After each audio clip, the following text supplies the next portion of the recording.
시편 34편 1절부터 22절까지입니다. 교독합니다.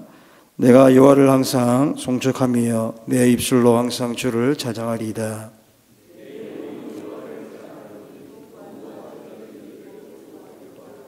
나와 함께 여호와를 광대하시다 하며 함께 그의 이름을 높이세.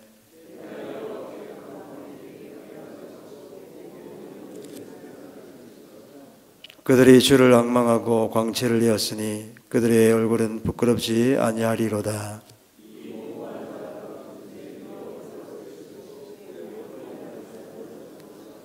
여호와의 천사가 주를 경외하는 자를 둘러진치고 그들을 건지시는도다.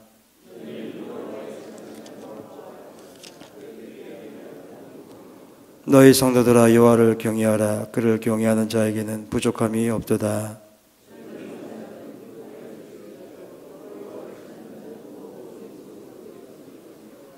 너희 자녀들아 와서 내 말을 들으라. 내가 여호와를 경외하는 법을 너희에게 가르치리로다.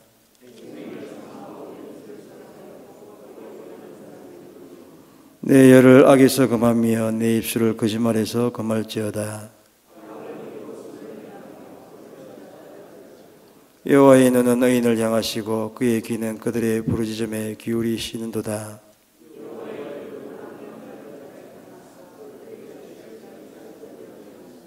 의인이 부르짖음에 여호와께서 들으시고 그들의 모든 환난에서 건지셨도다.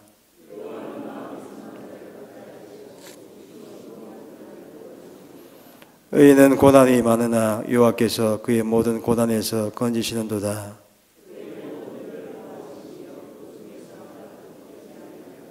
악이 악인을 죽일 것이라. 의인을 미워하는 자는 벌을 받으리로다. 여호와께서 그의 종들의 영혼을 속량하시나니 그에게 피하는 자는 다 벌을 받지 아니하리로다. 아멘. 여러분, 하나님의 백성인 의인, 우리가 하나님의 백성을 의인이라 하지 않습니까? 그렇다면 하나님의 백성인 의인은 어떤 사람을 두고 하는 말입니까? 이 세상을 살 때에 성공하고 남 부러움을 사며 사는 그런 사람이 의인입니까? 그런데 성경은 전혀 그렇게 말씀하지를 않습니다. 오늘 말씀은 의인이 고난이 많다고 말씀하고 있습니다. 우리가 생각할 때는 의인은 잘 풀리고 형통하고 하나님 일마다 잘 되고 또 집안도 평안하고 생업도 복을 받아서 잘 되는 그런 복이 있어야 한다고 생각하는데 오늘 말씀해 보면 오히려 의인이 고난이 많다고 그렇게 말씀합니다. 의인은 고난이 많지만 그럼에도 불구하고 하나님을 찬양하며 하나님을 의지하는 사람을 의인이라 말씀합니다. 그래서 하나님에 의해서 건짐을 받는 사람이 바로 의인입니다. 여러분도 그렇게 생각하고 계셨습니까? 오늘 본문 1절에 보게 되면 이렇게 말씀합니다. 내가 여호와를 항상 송축하며 내 입술로 항상 주를 찬양하리이다 라고 말씀합니다. 이 말씀에 보게 되면 다윗이 하나님을 찬양하고 있습니다. 다윗은 항상 하나님을 찬양한다고 고백하고 있고 계속 찬양한다고 그렇게 고백을 하고 있습니다. 다윗에게 무슨 좋은 일이 있어가지고 이렇게 계속 찬양하라 하고 있겠습니까? 찬양하고 있는 지금 다윗은 그렇게 좋은 상태가 아닙니다. 오늘 시편은 다윗이 아비멜렉 앞에서 미친 채 하다가 쫓겨나서 지은 시라는 제목이 붙어 있습니다. 다윗이 사울 앞에서 도망을 갔는데 그는 사울의 적이라고 할 수 있는 블레셋 가드의 왕인 아기스에게 갔습니다. 사울의 손에서 피하기 위해서는 그 당시에 사울의 강력한 적대국인 블레셋으로 가는 것이 제일 안전한 길이라고 생각할 수 있었을 겁니다. 그곳에서 블레셋의 신하들은 그들의 왕에게 이렇게 말합니다. 사울이 죽인 자는 1000명이면 다윗은 10,000명이다. 이러한 유명한 노래를 자기의 왕에게 들려주었습니다. 이것을 우연히 들은 다윗은 자신의 목숨이 위태하다라는 것을 깨닫고 바로 미친 채를 하였습니다. 입에 침을 질질 흘리고 벽을 손으로 긁었습니다. 아기스가 자신 앞에 온 다윗의 모습을 보고 미친 사람이라고 평가할 정도로 다윗은 완벽하게 미친 척을 하였습니다. 바로 그렇게 비참한 모습으로 다윗은 블레셋에서 간신히 목숨을 건져가지고 도망 나올 수가 있었습니다. 그리고 나서 바로 이 시편 34편의 시를 지었습니다. 지금도 여전히 다윗은 도망자 아니겠습니까? 어쩌면 지금이 가장 막막한 상태라고 할 수가 있겠습니다.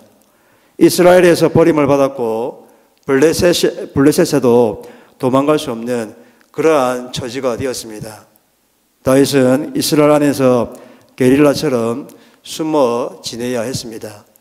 그럼에도 불구하고 다윗은 바로 그런 상태에서도 하나님을 찬양한다고 고백을 하고 있는 겁니다. 오늘 보면 19절에 보게 되면 이렇게 말씀합니다. 의인은 고난이 많으나, 복이 많답니까? 형통하답니까? 의인은 고난이 많으나 여호와께서 그의 모든 고난에서 건지시는도다 라고 말씀을 하고 있습니다. 의인은 고난이 없는 사람이 아니라 고난이 많다는 것을 다윗은 잘 알고 있었습니다. 하나님의 백성은 말씀을 따라서 또 진리를 따라가야 하고 하나님을 따라가야 합니다. 그런데 이 세상은 많은 성도들이 하나님을 따라가지 않고 또 진리를 따라가지를 않습니다. 그래서 의인과 세상은 충돌할 수밖에 없습니다. 그 충돌은 의인에게 고난을 가져오게 되어 있습니다. 그래서 우리는 이렇게 생각할 수가 있습니다. 그렇다면 하나님께서 세상이 의인을 괴롭힐 때에 하나님께서 바로 구원해 주시면 더 좋지 않겠는가? 그런데 그렇지 않습니다. 당장은 그런 게 좋을지도 모르겠지만 우리의 믿음의 성숙에 있어서는 좋지가 않습니다. 이 세상은 지금 고통 가운데 있는 것이 아니라 믿음이 없는 상태에 있습니다. 많은 경우에 하나님은 우리의 믿음을 위해서 의인이, 성도가 고난을 받도록 허용을 하십니다. 의인도 여전히 믿음이 더 자라가야 하기 때문에 그렇습니다. 이 자리에 있는 여러분들 가운데 나는 내 믿음이 이 정도면 됐다라고 생각하시는 분이 있습니까? 만약에 그런 분이 있다고 한다면 신앙에 대해서 제대로 모르시는 분입니다. 우리는 계속 자라가야 하는 그러한 믿음의 상태에 있습니다. 예수 그리스도의 장성한 분량까지 계속 자라가야 하는 그러한 존재가 바로 우리들입니다. 의인은 세상에서의 고난으로 끝나지가 않습니다.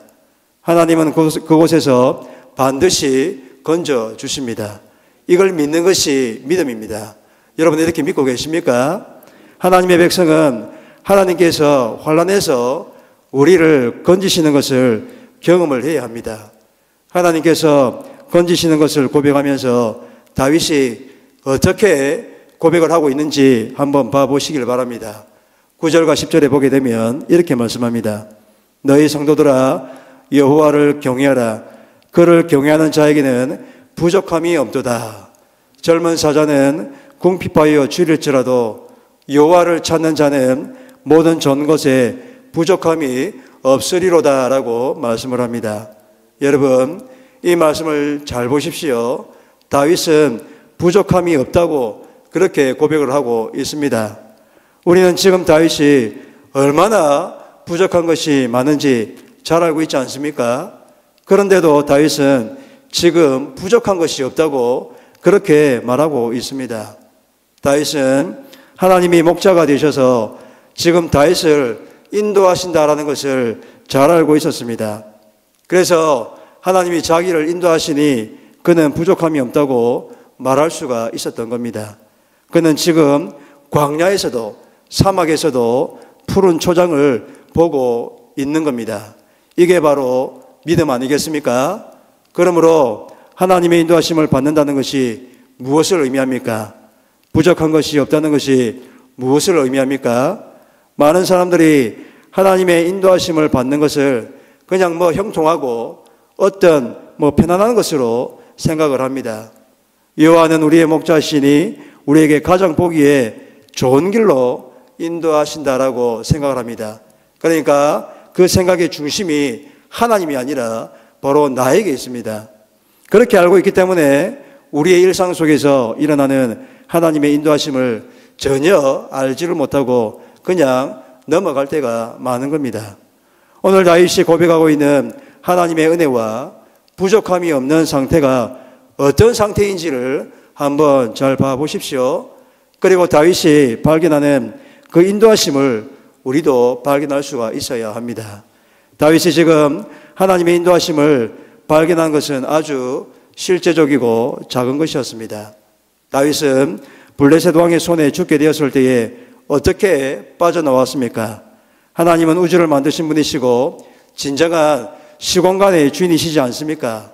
다윗은 그 하나님의 사랑을 입은 사람이고 하나님께서 미래의 이스라엘의 왕으로 찍어놓은 사람입니다. 그래서 이미 기름 부음을 받았습니다.